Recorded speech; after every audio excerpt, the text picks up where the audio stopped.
Okay, what are your standards when it comes to anime? For example, does it need some good animation, a decent story, or some action? And that's typically like the bare minimum for some people that are trying to find a good anime. Like back then, that was pretty much my standard, but as of now, I don't think I really have any. But starting out getting into anime, I got into the isekai side of anime, so as long as the main character was OP and the story was decent, I was watching it. But eventually, little by little, you realize that it's all pretty much the same shit. The main character's strong, he either has a childhood friend or a girl he meets along the way, and they both like each other. He beats up a couple monsters or creatures, and the story's kind of decent and people enjoy it. But there is a few isekai anime out there that stand out because the animation's pretty good, or the story is actually entertaining, or it's just something completely different. But back then, that was pretty much what I was into. But slowly, I was getting into other animes that were different genres. And like the first time I tried to watch One Piece,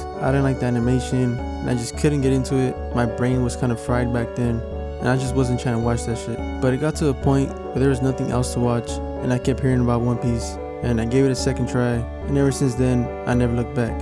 So I'm kind of glad that One Piece wasn't one of my first animes I ever watched, because I'm pretty sure I would have had higher standards of watching anime. So I think it's kind of good to start out watching some decent stuff and not get into the higher quality ones. You know, first you want to start off with the appetizers, then the meal, then the dessert. You can't really go straight into the best one, because then you ain't gonna appreciate the meal and the appetizers.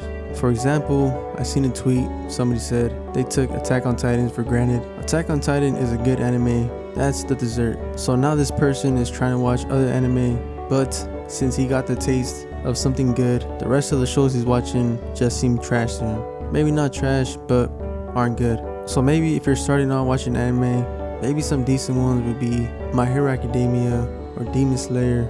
Even though those animes are pretty good, that's kind of like the meal, so you can still kind of appreciate the dessert and the appetizers. So that's the reason I asked the question, what are your standards when it comes to anime? But yeah, I was just kind of yapping. I thought about this, so I put in a video. But thanks for watching. Subscribe, like the video. Peace.